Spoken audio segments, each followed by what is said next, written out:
I'm Nate, I'm the founder of a mental health brand called Forget the Stigma.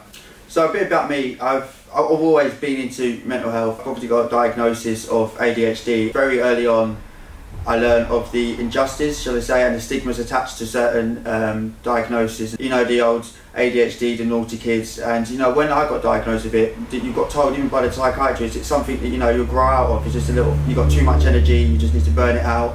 Here we are at 30, still having ADHD, still having the same issues. I think growing up in that environment, especially in places like school, and you're constantly getting told, you know, stop swinging in your chair, stop doing this, why would you say that, why would you do this, think before you act, you know, the typical things quickly would, you know, before you know it, slip you into a depression that you don't really realise as a kid, but it kind of pushes you out. You know, growing up with that, I got into it, didn't really fit in, so I just kind of did try to fit in. Used to start going out, started, you know, taking on the drug scene and stuff like that, and just got lost within myself. I've done that for about 5 to 6 years. Since I've come out of that field of drinking and everything, I've probably, I think I'm on the 5th person now dying that I've known, and a couple have been really close to, all drug related or all, you know, mental health related deaths that could have been stopped with a conversation.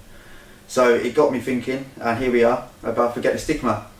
So the idea originally started as a clothing brand. So the idea was going to be wearing a clothing that was appealing so people could kind of get prompts to talk about mental health. It was an idea that people would kind of communicate with it. But since it's developed into, well, it's a multiple things really. It's more now turned into a mental health brand. We've got podcasts coming into it. We're having real life conversations with people with real life experiences. We're going to be doing mental health groups as well as the clothing. The clothing's still there in the forefront of it all. We have our first lot of t-shirts coming up for sale shortly to help create our network, create awareness for our message. I've also teamed up with Colad and with Segan, and they're going to coincide a branch in Africa. So Forget the Stigma Africa is going to be something that's going to be working parallel to the UK. So the goal ultimately is to create a support network where people with these mental health diagnoses and with these drug and alcohol addictions can talk freely, and to take away really the stigma attached to a lot of these mental health conditions, and especially like